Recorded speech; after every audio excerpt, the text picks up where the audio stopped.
베트남 며느리 한국 온 지 22년 만에 친정 가는데 시아버지가 준 사과 박스 열어보고 기절. 웅우엔 띠엔. 베트남에서의 하루는 늘 같은 소리로 시작됐다. 닭 우는 소리, 이웃집 문 여는 소리, 멀리서 들려오는 오토바이 엔진 소리. 띠에는 그 소리들 사이에서 눈을 떴다. 웅우엔 띠에는 베트남 남쪽의 작은 마을에서 자랐다. 큰 집도 아니었고 가난하지도 그렇다고 넉넉하지도 않은 그저 그런 집이었다. 아침이면 어머니는 부엌에서 국을 끓였고 띠에는 동생들의 머리를 묶어주며 하루를 시작했다. 그 삶은 크게 나쁘지 않았다. 띠에는 특별히 큰 꿈을 꾸는 아이는 아니었다. 멀리 가고 싶다는 생각보다 지금 이 자리가 크게 흔들리지 않기를 바랐다. 그래서 학교를 마치고 집으로 돌아오면 어머니를 도왔고 시장에서 일손이 필요하면 나가서 거들었다. 그게 자연스러운 삶이었다. 저녁이 되면 집 앞에 앉아 하늘을 보곤 했다. 베트남의 하늘은 항상 넓었다. 구름이 많았고 색이 진했고 해가 질 때면 하늘 전체가 천천히 물들었다. 띠에는 그 하늘이 자기 삶의 끝일 거라고 의심해 본 적이 없었다. 19이 되었을 때 결혼 이야기가 나왔다. 갑작스럽진 않았다. 주변 친구들도 하나둘 집을 떠났고 누군가는 다른 도시로 누군가는 다른 나라로 갔다. 한국이라는 말은 그 중 하나였다. 처음엔 실감이 나지 않았다. 한국이 어디에 있는지도 정확히 알지 못했고 얼마나 먼지도 감이 없었다. 다만 비행기를 탄다는 말에 조금 놀랐을 뿐이었다. 띠에는 그날 밤 잠을 이루지 못했다. 어머니는 띠엔의 등을 쓰다듬으며 말했다. 무섭지? 띠에는 고개를 끄덕였다. 그러자 어머니는 이렇게 덧붙였다. 그래도 기회일 수도 있어. 그 말이 띠엔의 마음에 조용히 남았다. 기회. 그 단어는 띠엔에게 아직 모양이 없는 말이었다. 하지만 가난하지 않게 살 수 있다는 것, 부모를 조금 덜 걱정하게 할 수 있다는 것, 동생들에게 다른 선택지가 생길 수 있다는 것, 그 모든 게 그 말 안에 담겨 있는 것처럼 느껴졌다. 결혼을 준비하며 띠에는 조금씩 한국에 대해 들었다. 사람들이 바쁘다는 이야기, 겨울이 춥다는 이야기, 일이 많다는 이야기, 무서운 이야기도 있었고 잘 살고 있다는 이야기도 있었다. 띠에는 그 모든 이야기를 반씩 믿었다. 떠나는 날이 가까워질수록 마을의 풍경이 조금씩 달라 보였다. 늘 지나던 길이 괜히 더 길게 느껴졌고 늘 앉던 자리도 이상하게 낯설어졌다. 띠에는 그 변화가 자기 안에서 시작됐다는 걸 알고 있었다. 출국 전날 밤 띠에는 집 앞에 앉아 하늘을 오래 보았다. 그날의 하늘은 유난히 맑았다. 마치 아무 일도 없을 것처럼 평온했다. 그래서 더 무서웠다. 짐은 많지 않았다. 옷 몇 벌, 사진 몇 장, 어머니가 챙겨준 작은 부적 하나. 띠에는 그 물건들을 가방에 넣으며 자기 삶을 접는 기분이 들었다. 완전히는 아니고 잠시 공항으로 가는 길, 차창 밖으로 농가 집들이 빠르게 지나갔다. 띠에는 그 풍경을 하나하나 눈에 담으려 했다. 다시 볼 수 있을지 확신할 수 없었기 때문이다. 공항은 처음 보는 세계였다. 사람들이 많았고 말은 더 많았고 뒤에는 그 속에서 갑자기 작아졌다. 그래도 설렘은 분명히 있었다. 비행기를 탄다는 것, 새로운 나라로 간다는 것. 뒤에는 두 손을 꽉 쥐었다. 비행기에 오르기 직전 어머니는 뒤엔을 안았다. 말은 많지 않았다. 괜히 말이 길어지면 울음이 먼저 나올 것 같아서였다. 어머니는 귓가에 조용히 말했다. 어디에 있든 너는 너다. 뒤에는 그 말을 완전히 이해하지 못했지만 고개를 끄덕였다. 비행기 안에서 뒤에는 창가에 앉았다. 이륙할 때 몸이 들리는 느낌에 심장이 먼저 뛰었다. 아래로 베트남의 불빛이 작아지고 있었다. 그 불빛 안에 자기 삶이 아직 남아있는 것 같았다. 하늘 위에서 뒤에는 처음으로 한국을 떠올렸다. 어떤 집에서 살게 될지, 어떤 말을 듣게 될지, 어떤 표정으로 하루를 시작하게 될지, 기대와 두려움이 서로 엉켜 정리되지 않았다. 그날 밤 뒤에는 쉽게 잠들지 못했다. 비행기 엔진 소리 사이로 자기 심장 소리가 유난히 크게 들렸다. 그 소리는 앞으로의 삶이 조용하지 않을 거라고 미리 알려주는 것 같았다. 뒤에는 한국의 겨울을 사진으로만 알고 있었다. 하얀 거리, 아이들이 웃으며 던지는 눈, 창밖으로 내리는 눈송이. 그때는 몰랐다. 그 눈이 계절이 아니라 생활이라는 것을. 한국에 온 지 몇 주쯤 지났을 때였다. 아침에 문을 여는데 공기가 달랐다. 차갑다는 말로는 설명되지 않는 공기였다. 숨을 들이마시는 순간 목 안이 먼저 아파왔다. 뒤에는 본능적으로 한 발짝 물러섰다. 밖은 하얗게 변해 있었다. 전날까지만 해도 회색이던 길이 아무 일 없다는 듯 전부 덮여 있었다. 눈이야. 누군가 말했고 뒤에는 그 말을 따라 밖으로 나왔다. 처음 본 눈은 정말로 예뻤다. 하늘에서 소리 없이 떨어졌고 손바닥 위에 닿으면 금세 사라졌다. 뒤에는 웃었다. 태어나서 처음 보는 풍경이었다. 하지만 그 웃음은 오래가지 않았다. 눈은 쌓였고 길은 미끄러워졌고 바람은 그 틈으로 파고들었다. 베트남의 겨울은 시원함에 가까웠다. 긴 소매 하나면 충분했고 바람은 살을 때리지 않았다. 하지만 한국의 겨울은 달랐다. 추위는 위에서 내려오지 않았다. 아래에서 올라왔다. 발바닥부터 종아리, 허벅지, 허리, 등골까지 마치 몸 안으로 얼음이 스며드는 느낌이었다. 뒤에는 패딩을 입었지만 추위는 옷 밖에만 있지 않았다. 숨을 쉴 때마다 가슴 안이 차가워졌다. 밖에서 오래 서 있을 수 없었다. 손끝은 금세 감각을 잃었고 귀는 얼어붙는 느낌이 들었다. 뒤에는 처음으로 자기 몸을 믿을 수 없게 되었다. 눈이 오면 길이 달라졌다. 보도블록은 갑자기 함정이 되었고 계단은 무기가 되었다. 한 번은 미끄러져 넘어졌다.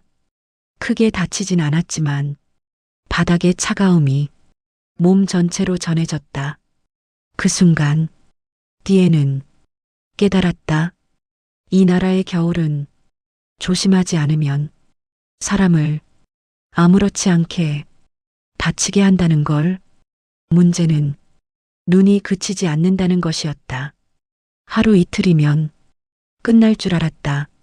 하지만 눈은 녹았다가 얼었다가 다시 쌓였다. 길은 계속 위험했고 추위는 계속 남아 있었다. 집안은 따뜻했지만 그 따뜻함은 밖으로 나가면 아무 소용이 없었다. 온돌은 발을 데웠지만 공기는 늘 차가웠다. 뒤에는 어디에 몸을 맞춰야 할지 알 수 없었다. 밤이 되면 추위는 더 무서워졌다. 베트남의 밤은 습했고 숨이 있었다. 하지만 한국의 겨울밤은 딱딱했다. 소리도 온기도 줄어든 밤. 뒤에는 이불을 덮고도 몸을 웅크렸다. 몸이 아니라 마음이 먼저 줄어드는 느낌이었다. 아침에 눈을 뜨면 가장 먼저 확인한 건 날씨였다.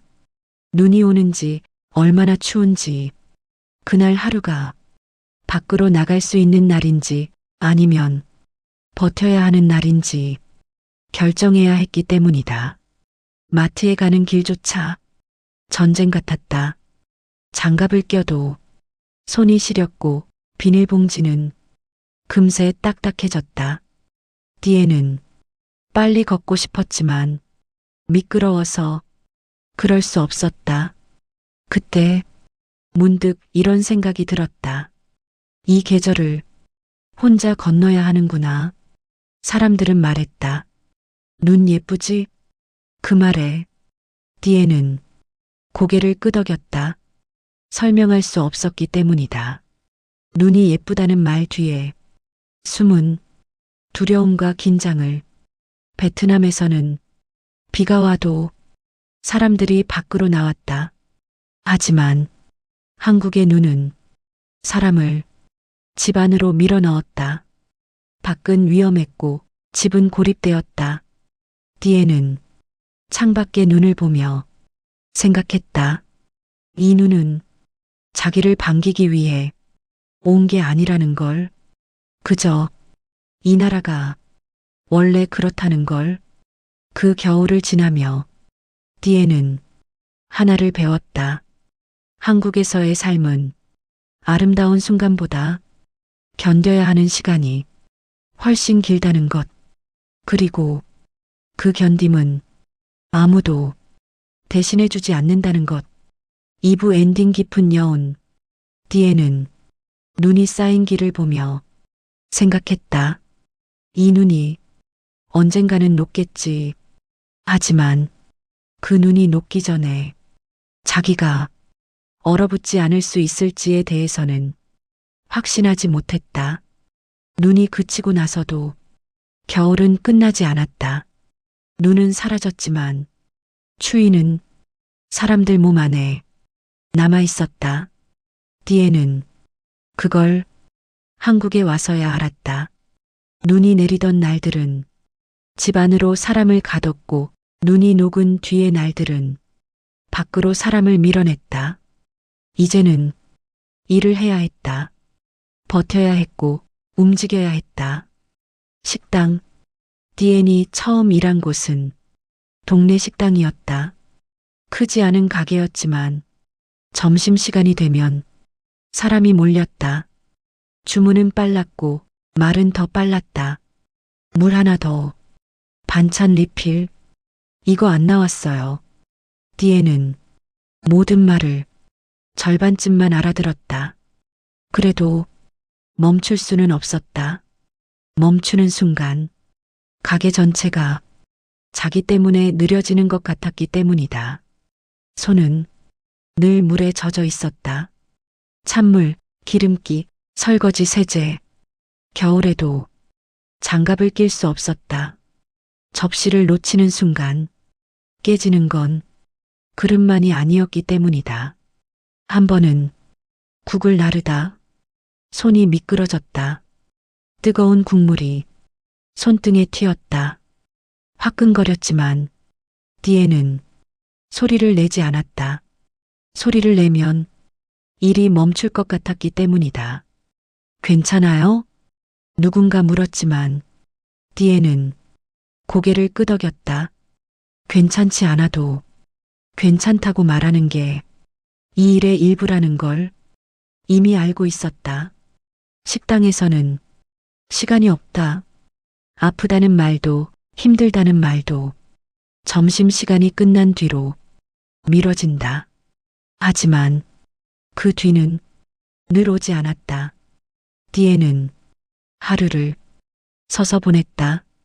발바닥이 딱딱해졌고 허리는 늘 뻐근했다.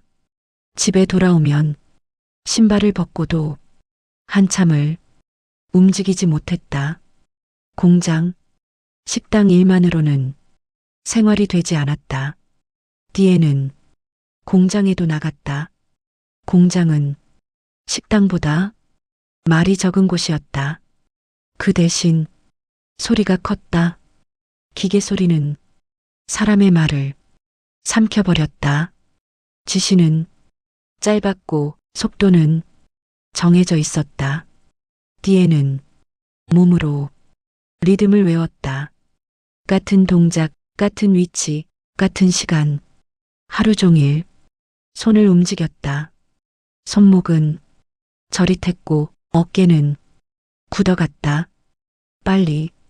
그 한마디가 공장의 언어였다. 왜인지 어떻게인지 설명은 없었다. 그저 맞춰야 했다. 실수하면 눈길이 왔다. 말은 없었지만 그 눈길이 말보다 더 무거웠다. 디에는 실수하지 않기 위해 숨도 조심히 쉬었다. 점심시간 사람들은 자기들끼리 이야기했다. 디에는 도시락을 먹으며 그 소리를 들었다. 웃음이 터질 때마다 자기와 조금 더 멀어지는 느낌이 들었다. 공장에서는 아프면 안 됐다. 아프다는 말은 빠진다는 뜻이었고 빠진다는 말은 필요 없어진다는 뜻으로 이어졌기 때문이다. 그래서 디에는 몸이 아파도 출근했다. 손목이 붓고 허리가 당겨도 움직였다. 버티는 게 일이었기 때문이다. 집에 돌아오면 아이들이 있었다. 아이들은 디엔을 보자 달려왔다. 그 순간만큼은 디엔도 아무 생각을 하지 않았다. 아이의 얼굴을 보면 그날의 피로가 잠시 멀어졌다. 하지만 아이를 재우고 나면 피로는 다시 돌아왔다. 디에는 아이들 앞에서 힘든 얼굴을 보이지 않으려 했다. 아이에게까지 이 나라의 무게를 나눠주고 싶지 않았다. 그래서 웃었다. 피곤해도 아파도 웃는 얼굴이 엄마의 역할이라고 믿었기 때문이다. 고립, 사람들과 함께 있어도 혼자인 순간들이 있었다. 말을 못 알아듣는 자리, 이야기에 끼지 못하는 자리. 그럴 때마다 디에는 조용해졌다. 조용해지는 게 편해지면 사람은 점점 안쪽으로 들어간다. 디엔도 그랬다. 어느 날 거울을 보다가 자기 얼굴이 낯설게 느껴졌다. 표정이 줄어든 얼굴, 놀라지도 기대하지도 않는 얼굴. 그날 디에는 처음으로 이렇게 생각했다. 이렇게 계속 살면 나는 어디에 남을까? 버틴다는 것. 한국에서 버틴다는 건 대단한 일이 아니었다. 그저 하루를 빠지지 않는 것, 소리 없이 지나가는 것, 아무 일도 없는 것처럼 다시 일어나는 것. 디에는 그걸 매일 하고 있었다. 칭찬받을 일도 자랑할 일도 아니었다. 그저 살아남는 방식이었다. 그러던 어느 날 아주 사소한 순간에 몸이 먼저 멈췄다. 손에서 숟가락이 떨어졌고 디에는 잠시 그대로 서 있었다. 아무 말도 떠오르지 않았다. 그날 밤 디에는 아이 옆에 누워 천장을 보았다. 아이의 숨소리가 규칙적으로 들렸다. 그 소리를 들으며 디에는 생각했다. 나는 언제까지 이렇게 버틸 수 있을까? 떠난다는 건 짐을 싸는 일이 아니었다. 디에는 그걸 그날에야 알았다. 짐은 생각보다 금방 쌌다.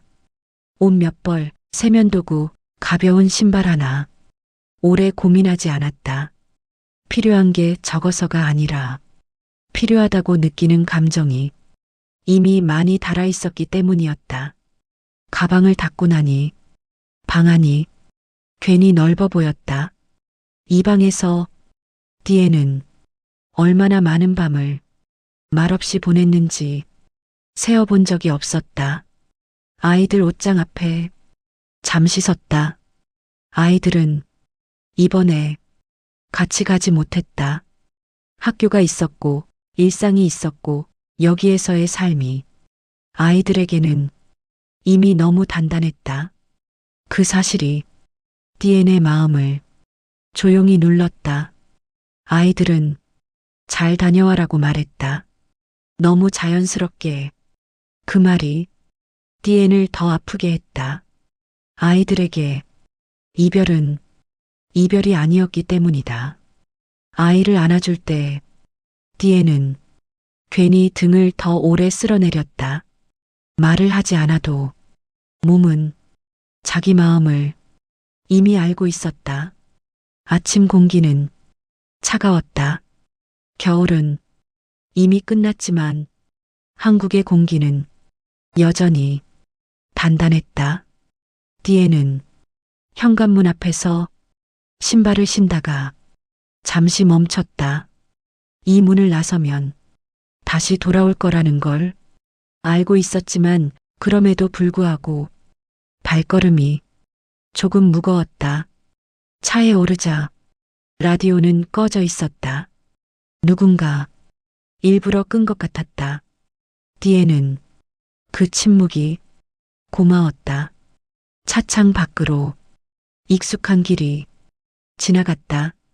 마트, 정류장, 아이와 손잡고 걸었던 길. 그 풍경들이 마치 아무 일도 없었다는 듯 그대로였다. 그 사실이 이상하게도 서운했다. 자기가 이만큼 힘들었는데 세상은 아무 일 없다는 얼굴을 하고 있었다. 공항이 가까워질수록 사람들이 많아졌다. 캐리어 소리, 안내방송, 서로 다른 언어들. 디에는 그 소리들 속에서 자기 호흡을 천천히 맞췄다. 차가 멈췄다. 트렁크가 열리는 소리가 들렸다. 그때였다.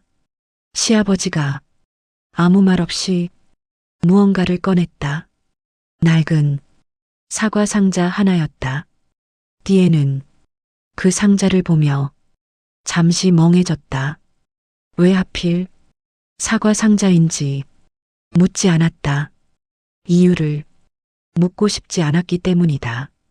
이거 가져가라. 시아버지의 목소리는 늘 그렇듯 짧고 낮았다. 주변에서 시선이 느껴졌다. 공항으로 가는 사람들, 지나가던 사람들. 누군가는 피식 웃었고 누군가는 고개를 갸웃했다. 디에는 그 시선을 굳이 피하지 않았다. 대신 상자를 받아 두 손으로 안았다. 생각보다 무거웠다. 무게 때문이 아니라 그 안에 들어있을 마음의 무게를 몸이 먼저 알아본 것 같았다. 시아버지는 설명하지 않았다. 그저 조금 뜸을 들인 뒤 이렇게 말했다. 길 가다 열지 말고 집 가서 열어라. 그 말은 부탁 같았고 약속 같았고 어쩌면 사과 같았다. 출국장 앞에서 잠시 멈췄다. 말을 해야 할 것 같았지만 디에는 아무 말도 하지 않았다. 말을 꺼내는 순간 참아온 게 한꺼번에 쏟아질 것 같아서였다. 시아버지가 디엔을 불렀다. 지수야. 잠시 멈췄다가 다시 말했다. 아니, 디엔아. 그 이름을 이렇게 또렷하게 들은 건 오랜만이었다. 디엔은 고개를 들었다. 조심히 가라. 그 말이 전부였다.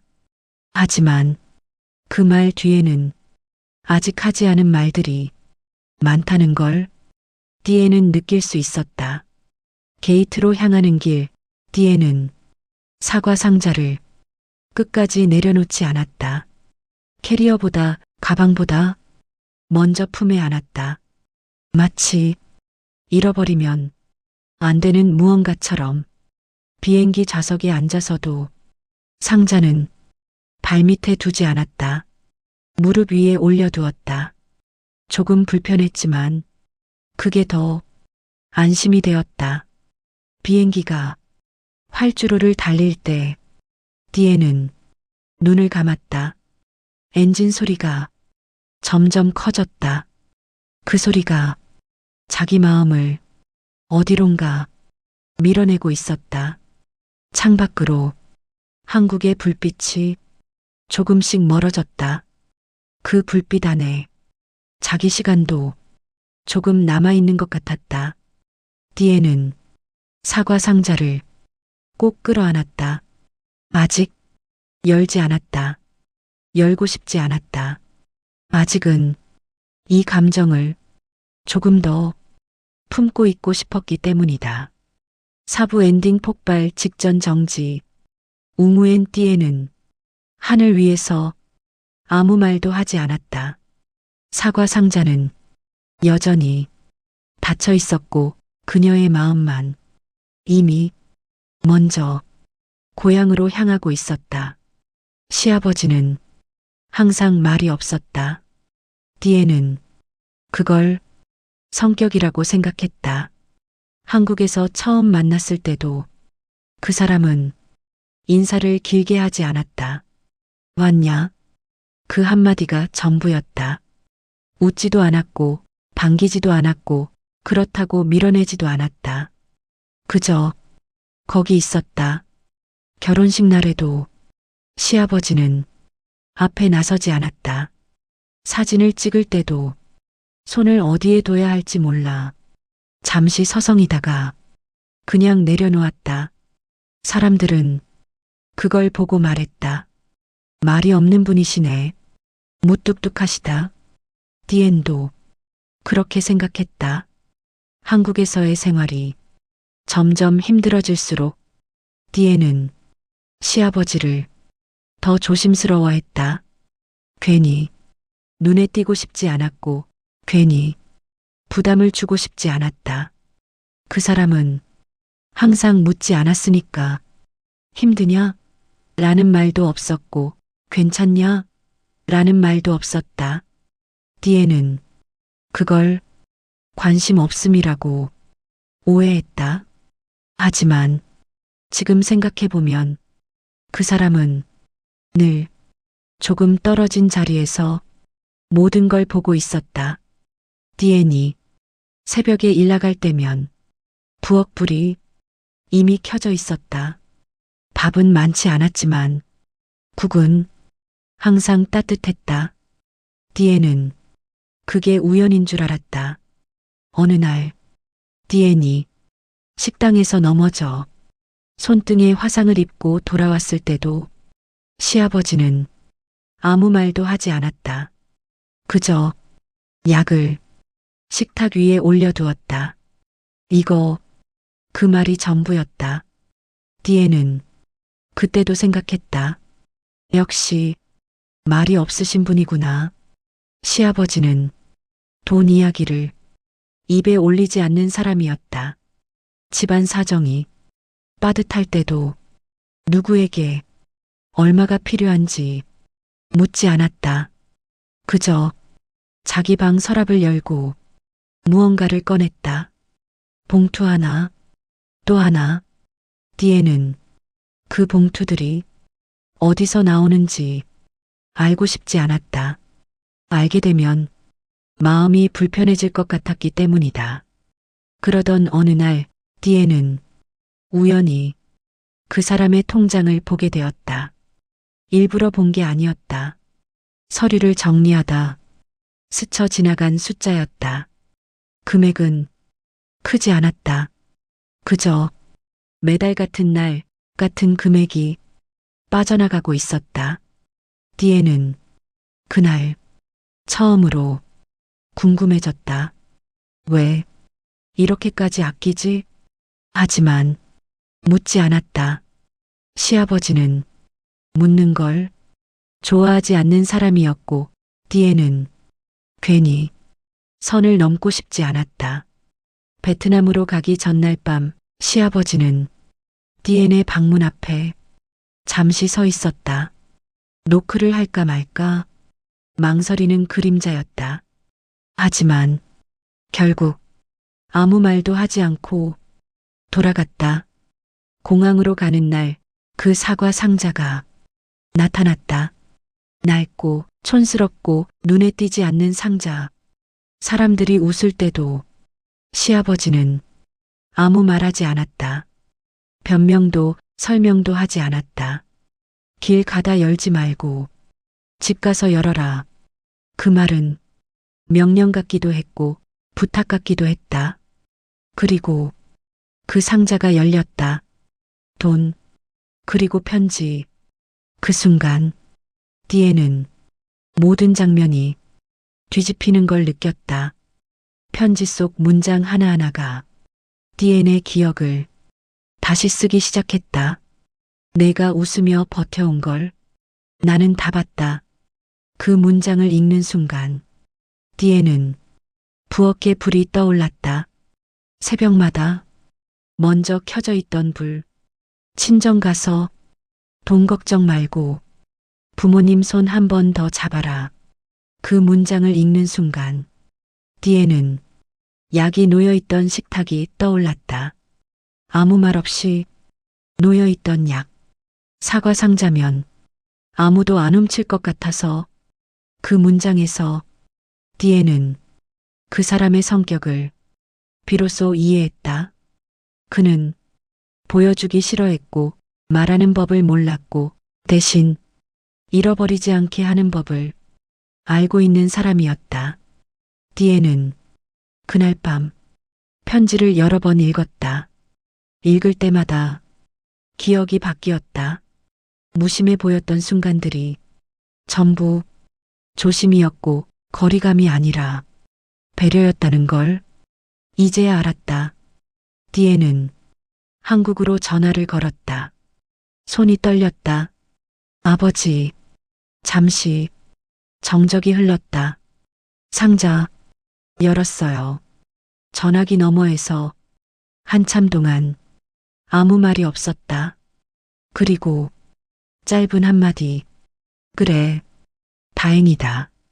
그 말에는 기쁨도 자랑도 없었다. 다만 안도만 있었다.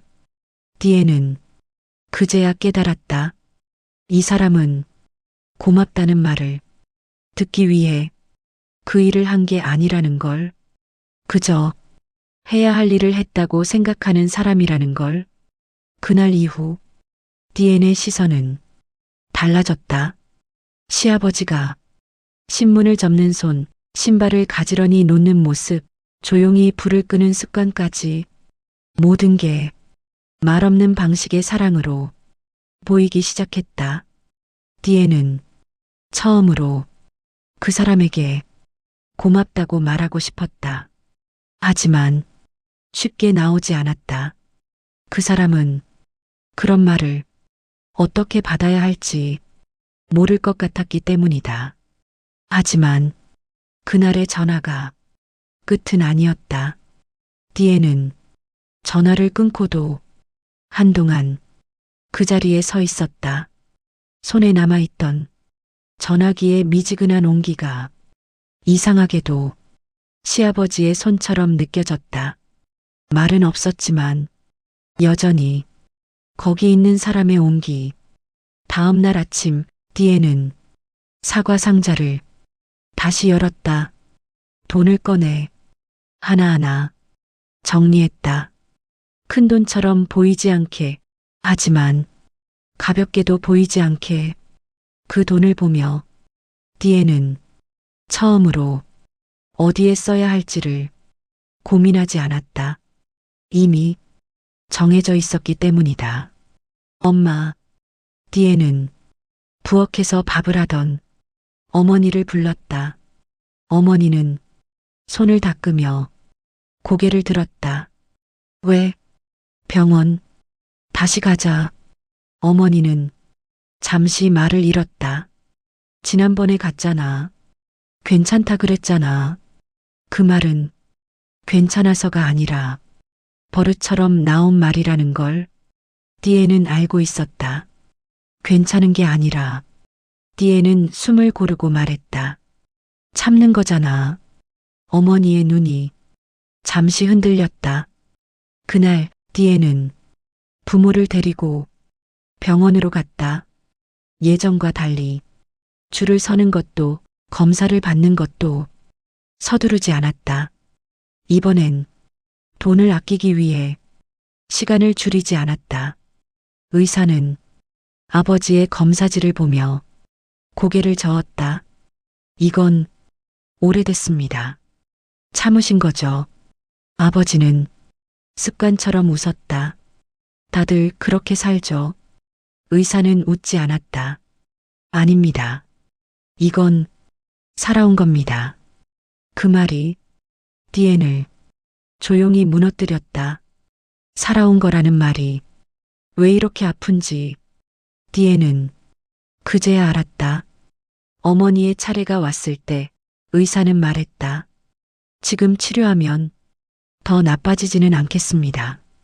그 말에 어머니는 안도의 숨을 내쉬었다. 디에는 그 숨이 얼마나 오래 참고 나온 것인지 알고 있었다. 병원비를 결제하는 순간 디에는 손이 떨리지 않았다. 그 돈은 자기 것이 아니었기 때문이다. 한국에서 누군가가 미리 대신 떨고 모아둔 돈이었다. 병원에서 나오는 길 아버지는 아무 말도 하지 않았다.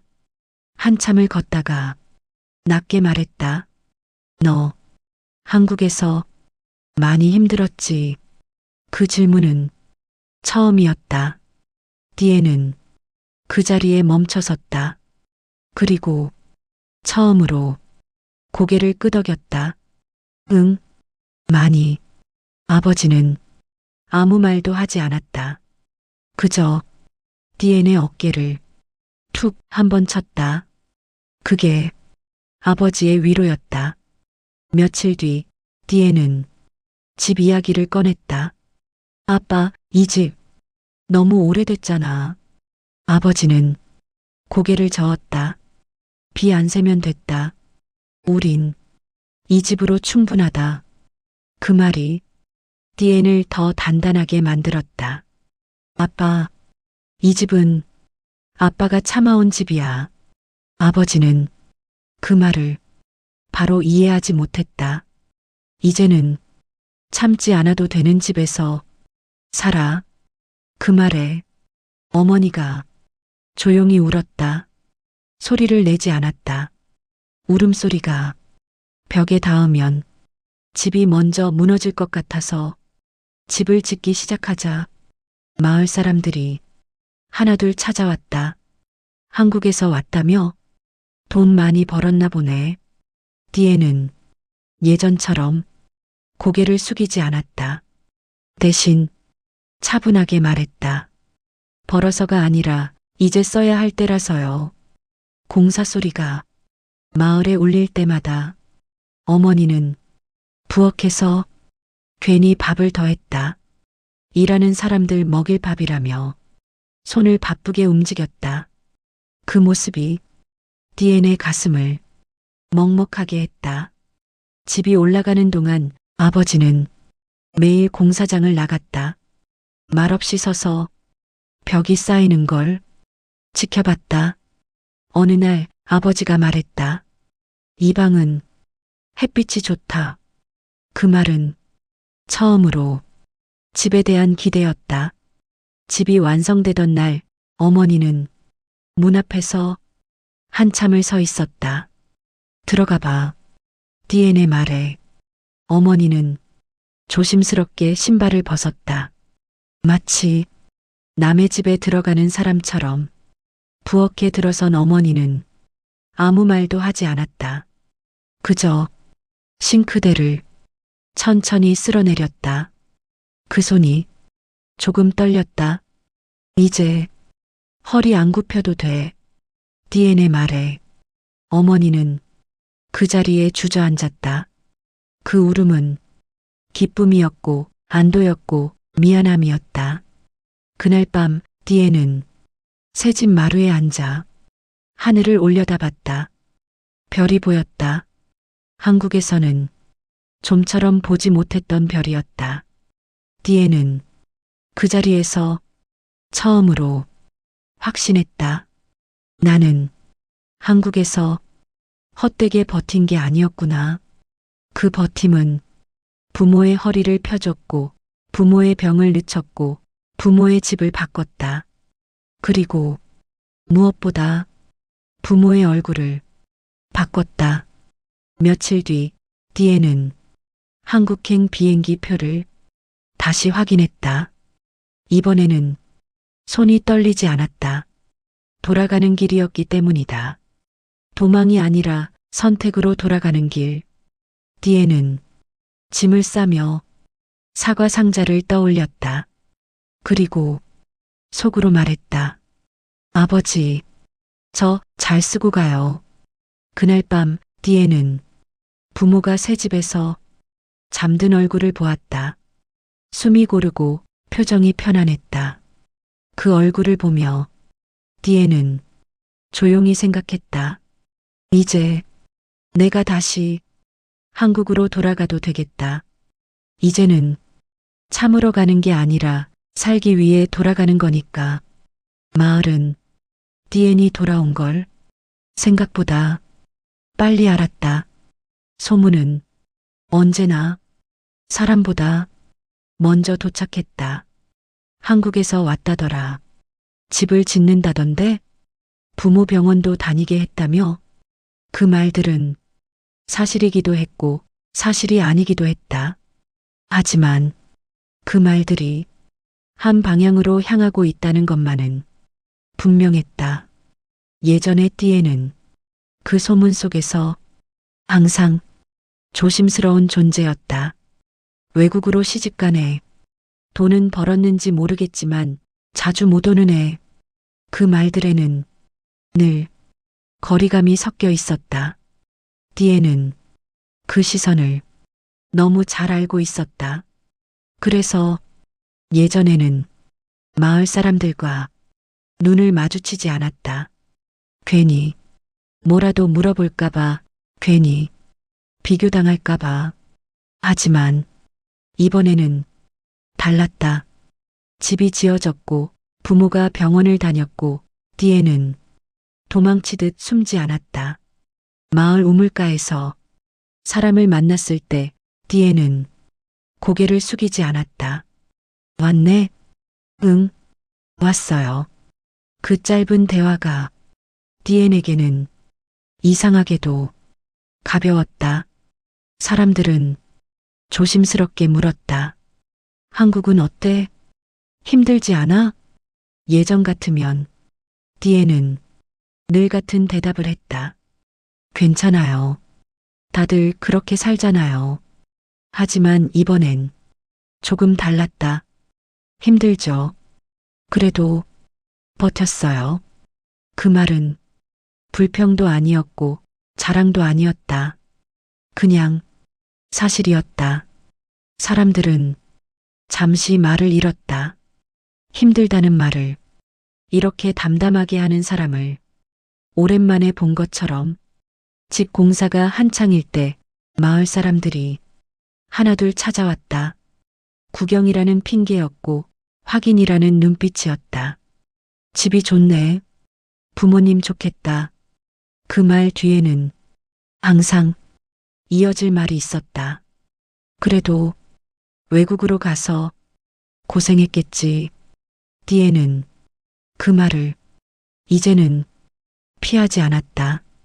대신 이렇게 말했다. 고생했죠. 근데 고생만 한 건 아니에요. 그 말에 사람들은 다시 띠엔을 보았다.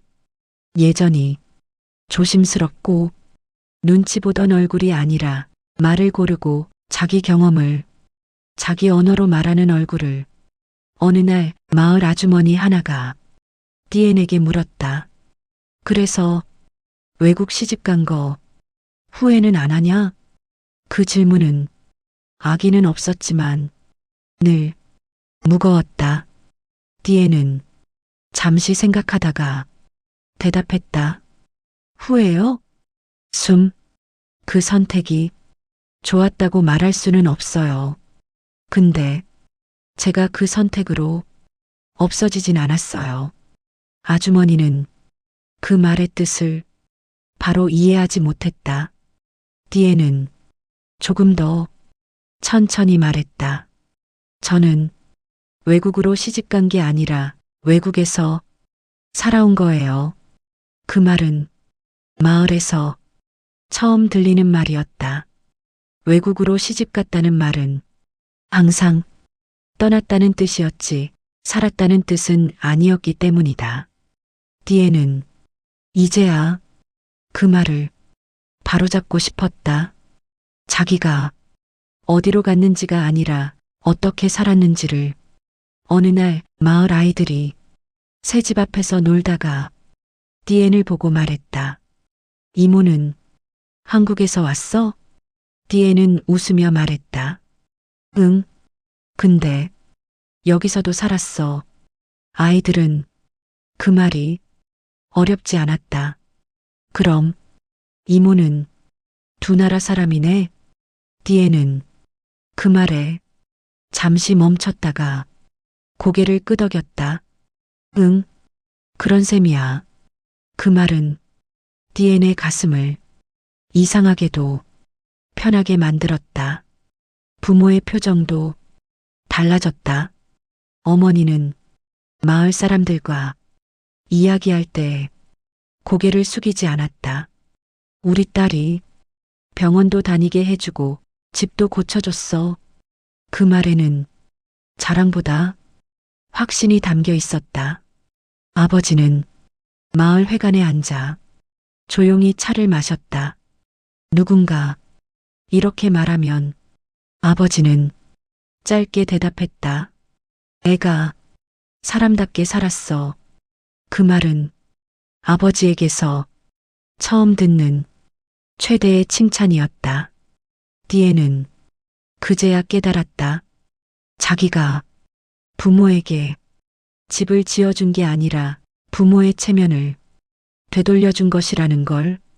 마을 사람들의 시선은 천천히 바뀌었다. 부러움도 있었고 거리감도 남아 있었지만 한 가지는 분명해졌다. 외국으로 시집간 딸은 도망간 딸도 잊힌 딸도 아니라는 것. 디에는 그 말을 마을에서 다시 정의했다. 외국으로 시집간 딸이란 멀리 가서 사라진 사람이 아니라 멀리 가서 버티고 살아남고 다시 돌아온 사람이라는 것. 마지막 날 밤 디에는 집 앞 마루에 앉아 부모와 함께 있었다. 바람이 불었고 집 안에서는 불이 새어나왔다. 어머니가 말했다. 이제 사람들 눈이 좀 달라졌지? 디에는 고개를 저었다. 아니요. 어머니가 놀라자 디에는 웃으며 말했다. 제가 달라졌어요. 그 말은 정확했다. 사람들이 바뀐 게 아니라 디엔이 더 이상 그 시선에 휘둘리지 않게 된 것이었다. 디에는 이제 마을을 떠날 준비를 했다. 이번에는 고개 숙이지 않고 외국으로 도망치듯 가는 딸이 아니라 두세 개를 건너 살아본 사람으로, 그리고 그 사실 하나만으로도 디에는 충분히 존엄했다. 한국으로 돌아오는 길은 예전과 같지 않았다. 비행기 창밖의 불빛은 여전히 많았지만 디엔의 마음은 그 불빛에 삼켜지지 않았다. 공항에 내렸을 때 공기는 여전히 차가웠다. 하지만 디엔은 어깨를 움츠리지 않았다. 이 공기가 이제는 자기를 밀어내는 공기가 아니라 자기가 선택해서 들어온 공기라는 걸 알고 있었기 때문이다. 집문을 여는 순간 아이들의 목소리가 먼저 튀어나왔다. 엄마, 엄마다. 아이들은 디엔의 다리에 매달렸고 디엔은 그 무게를 기쁘게 받아들였다. 예전엔 그 무게조차 버거운 날들이 있었다. 아이들의 머리에서는 익숙한 냄새가 났다. 비누 냄새, 학교 냄새, 집 냄새. 디에는 그 냄새를 맡으며 조용히 생각했다. 나는 이 아이들의 집이구나. 남편은 조금 떨어진 곳에 서 있었다.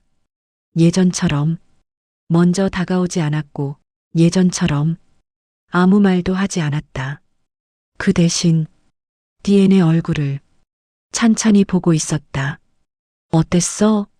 남편의 질문은 짧았지만 가볍지 않았다. 디엔은 예전처럼 괜찮았어라고 대답하지 않았다. 잠시 생각한 뒤 이렇게 말했다. 힘들었고 좋았어. 남편은 그 대답을 그대로 받아들였다. 묻지 않았고 줄이지 않았고 넘겨짚지 않았다. 그게 두 사람의 관계에서 작은 변화였다. 그날 저녁 디에는 부엌에 섰다. 오랜만에 자기 손으로 밥을 했다. 아이들은 부엌을 기웃거렸고 남편은 테이블을 닦았다. 예전 같았으면 디엔이 모든 걸 혼자 했을 것이다. 하지만 이번엔 디엔이 말했다. 그릇 좀 꺼내줄래? 아이들 물 좀 챙겨줘. 남편은 잠시 멈췄다가 고개를 끄덕였다. 그 순간 디에는 확신했다. 참지 않고 말해도 세상이 무너지지 않는구나. 식탁에 앉아 아이들이 떠들었다. 외할머니 집 커. 외할아버지 병원 다녀왔어. 아이들의 말은 사실을 자랑처럼 만들었다. 디에는 아이들의 머리를 쓰다듬으며 말했다. 외할머니, 외할아버지는 이제 조금 덜 아플 거야. 아이들은 그 말을 그대로 믿었다. 그 믿음이 디엔을 단단하게 했다. 며칠 뒤 시아버지와 시어머니를 찾아갔다. 디엔은 베트남에서 가져온 작은 선물을 꺼냈다. 대단한 물건은 아니었다. 그저 어머니가 고른 천, 아버지가 좋아할 차. 시아버지는 말없이 그 선물을 받았다. 그리고 잠시 후 낮게 말했다. 멀리 갔다 오더니 얼굴이 좀 폈네. 그 말이 디엔에게는 긴 문장보다 더 큰 칭찬이었다. 시어머니는 디엔의 손을 한 번 더 잡았다. 부모님은 좀 어떠셔? 디엔은 숨을 고르고 말했다. 이제 병원 다니세요. 집도 조금 편해졌고요. 그 말에는 자랑이 없었다. 대신 자기 삶을 부끄러워하지 않는 담담함이 있었다. 시아버지는 그 말을 듣고 고개를 끄덕였다. 그래, 그게 사람 사는 거지. 그날 이후 디엔의 태도는 조금씩 달라졌다. 더 빨리 움직이지 않았고, 더 많이 참지 않았고, 아프면 아프다고 말했다. 식당에서 일이 몰릴 때도 디에는 말했다. 잠깐만요. 순서대로 할게요. 그 말은 싸움이 아니라 선이었다. 공장에서 무리한 요구가 있을 때도 디에는 고개를 숙이지 않았다. 이건 설명이 필요해요. 그냥은 못해요. 놀랍게도 세상은 무너지지 않았다. 오히려 디엔을 다르게 보았다. 아이들도 변화를 느꼈다. 디엔이 힘든 날에는 말했다. 엄마 오늘 조금 피곤해. 아이들은 그 말을 그대로 받아들였다. 그럼 우리가 조용히 할게. 그 순간 디에는 깨달았다. 참지 않는다는 건 소리 지르는 게 아니라 자기 상태를 숨기지 않는 거라는 걸. 디에는 시부모에게도 같은 방식으로 정성을 다했다. 무리해서가 아니라 존중으로. 아버님 약은 정확히 챙겼고 어머님 병원 일정은 미리 확인했다. 하지만 모든 걸 혼자 떠안지 않았다. 남편에게 말했다. 이건 같이 해야 해. 남편은 이번엔 피하지 않았다. 그래, 같이 하자. 그 말이 디엔에게는 사과보다 더 컸다. 어느 날 밤 디엔은 아이들 옆에 누워 생각했다. 나는 이제 외국에서 버틴 사람이 아니라 두세 개를 건너온 사람이라고. 그리고 그 경험은 부끄러운 게 아니라 아이들에게 물려줄 수 있는 자산이라는 걸. 디에는 이제 참지 않는다. 대신 말하고 선택하고 책임진다. 그 삶은 완벽하지 않지만 부서지지도 않는다.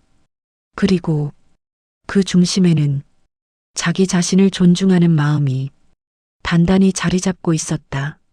한국은 변하지 않았다. 아침은 여전히 바빴고 지하철은 여전히 붐볐고 사람들은 자기 갈 길을 빨리 걸었다. 변한 건 디엔이었다. 예전의 디엔에게 한국은 도망칠 수 없는 곳이었다. 여기서 버텨야 했고 여기서 망가지면 갈 데가 없었다. 그래서 모든 하루가 조심스러웠다. 하지만 이제는 달랐다. 디에는 아침에 눈을 뜨며 이렇게 생각할 수 있었다. 여기서 힘들어지면 나는 돌아갈 곳이 있다.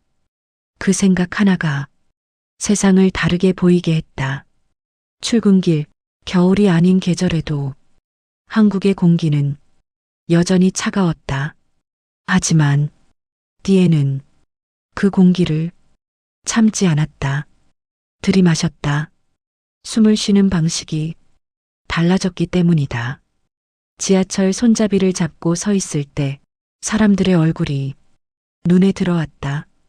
예전엔 그 얼굴들이 모두 자기보다 강해 보였다. 이제는 그들도 각자의 무게를 안고 있다는 게 보였다. 한국은 경쟁의 나라라고 생각했다. 빠르고 정확하고 실수하면 바로 밀려나는 곳. 그 인식은 틀리지 않았다. 다만 전부는 아니었다. 디에는 이제 한국을 한 방향에서만 보지 않았다. 버텨야 하는 나라가 아니라 선택할 수 있는 나라로. 식당에서 일을 하다 손님이 소리를 높인 날이 있었다. 예전 같았으면 디에는 고개를 숙였을 것이다. 이번엔 다르게 말했다. 말씀은 알겠는데요. 그렇게 말씀하시면 일을 도와드리기 어렵습니다. 말은 부드러웠지만 분명했다. 손님은 잠시 당황했고 목소리를 낮췄다. 그날 띠에는 깨달았다. 나는 더 이상 여기서 사라질 사람이 아니구나. 공장에서도 마찬가지였다. 무리한 일정이 또 한 번 나왔을 때 띠에는 동료들과 함께 말했다. 이건 사람이 하는 일이에요. 조정이 필요해요. 예전엔 혼자였을 말이 이제는 함께 나왔다. 그건 띠엔이 이 나라에 자리를 잡았다는 뜻이 아니라 자기 자리를 스스로 만들고 있다는 뜻이었다. 집으로 돌아오면 아이들이 있었다. 아이들은 한국어로 말했고 학교 이야기를 했다. 하지만 띠에는 그 대화에서 더 이상 소외되지 않았다. 아이에게 베트남 이야기를 해주면 아이는 눈을 반짝였다. 엄마, 거기 집 있어? 외할머니는 거기 살아? 응. 엄마는 두 나라에 집이 있어. 그 말은 허세가 아니었다. 사실이었다. 남편은 띠엔의 변화를 조금 늦게 알아챘다. 어느 날 이렇게 말했다. 당신 요즘 좀 달라. 띠엔은 웃으며 대답했다. 나 이제 도망치지 않아. 남편은 그 말의 뜻을 바로 이해하지 못했지만 조금씩 알아가고 있었다.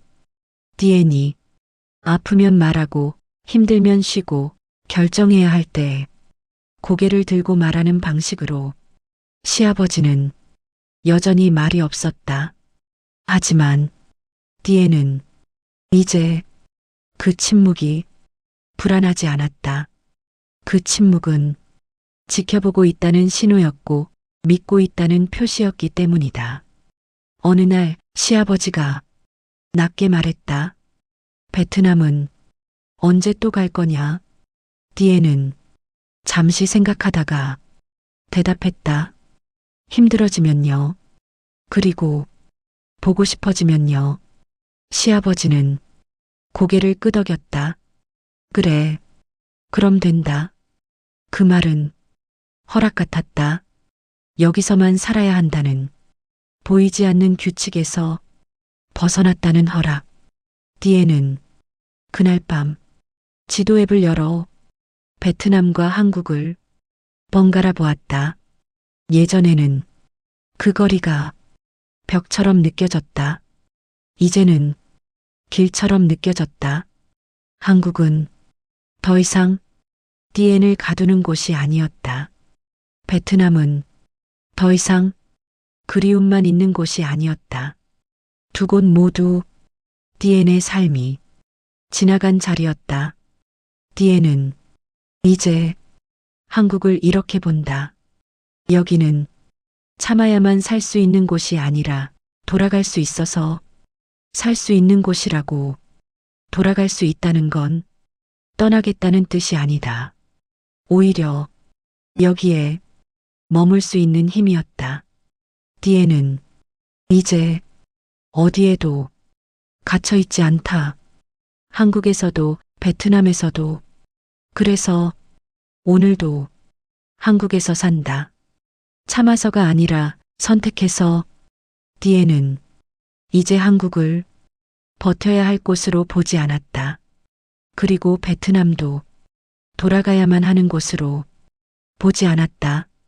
한국은 질서가 분명한 나라였다. 시간을 지키고 약속을 중요하게 여기고 말보다 시스템이 먼저 움직였다. 처음엔 그게 차갑게 느껴졌다. 베트남은 사람의 온도가 먼저인 나라였다. 일이 늦어져도 이유를 물었고 약속이 어긋나도 사정을 먼저 들었다. 처음엔 그게 편했지만 가끔은 막막했다. 띠에는 오랫동안 둘 중 하나를 선택해야 한다고 생각했다. 하지만 시간이 지나며 알게 되었다. 두 나라 모두 자기 삶의 일부라는 걸. 아이들은 한국어로 숙제를 하고 베트남 말로 농담을 했다. 디에는 그 모습을 보며 처음엔 걱정했다. 이 아이들이 어디에도 속하지 못하면 어쩌지? 하지만 아이들은 아주 자연스럽게 자기 자리를 만들고 있었다. 학교에서는 한국 아이로 웃고 집에서는 베트남 엄마의 품으로 돌아왔다. 그제야 디에는 깨달았다. 정체성은 하나를 버려서 얻는 게 아니라 여러 개를 품을 수 있을 때 단단해진다는 것을. 남편과의 관계도 달라졌다. 서로를 이해하지 못한 채 각자의 언어로만 살아왔다는 걸 이제는 알았다. 디에는 더 이상 혼자 참지 않았다. 남편도 더 이상 그냥 그런가 보다로 넘기지 않았다. 대신 서툰 대화가 시작됐다. 말이 어색해도 결론이 나지 않아도 서로를 사람으로 남겨두는 대화. 그게 가정을 조금씩 바꿨다. 시부모와의 관계도 며느리라는 역할에서 사람과 사람으로 옮겨갔다.